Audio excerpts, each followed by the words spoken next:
Je pense que du coup, nous, au syndicat de la magistrature, sur cette question des rapports police-justice, on est favorable, et ça depuis très longtemps, à ce que la police, et notamment la police judiciaire, c'est-à-dire la police qui s'occupe des affaires les plus graves, pour le résumer, eh bien, devrait dépendre du ministère de la Justice.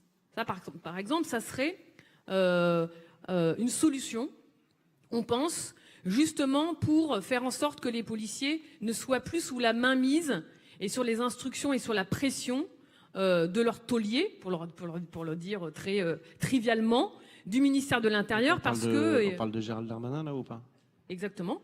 Dans certaines affaires, c'est plus du tout le divisionnaire ou le chef de groupe d'une PJ locale. C'est parfois des instructions qui viennent de beaucoup, beaucoup plus haut parce que c'est des affaires sensibles, des affaires de violence policière et qu'il faut absolument procéder à telle perquisition, à telle écoute et tout ça. On sait très bien que les policiers ont une pression énorme de la part de la hiérarchie du ministère de l'Intérieur pour aller enquêter dans un sens ou dans un autre. Quand on dit les policiers ils doivent enquêter à charge et à décharge, on sait très bien que c'est faux dans la très grande majorité des affaires, et que si on coupait ce cordon ombilical et qu'on faisait dépendre la police judiciaire de l'institution judiciaire, et que ça soit le juge d'instruction qui est déjà de toute façon le directeur d'enquête, comme le disait Hugo, dans les textes, dans le code de procédure pénale, normalement c'est le magistrat qui est le chef, qui est le directeur d'enquête. C'est lui qui donne les instructions, c'est lui qui dit que voilà, telle affaire est terminée, que telle garde à vue doit être levée, normalement,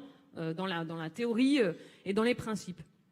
Mais on sait très bien que la chancellerie n'est pas grand-chose par rapport au ministère de l'Intérieur. Ça, c'est une constance de la Ve République. On est tout petit par rapport au ministère de l'Intérieur. Mais voilà, je vous donne un exemple.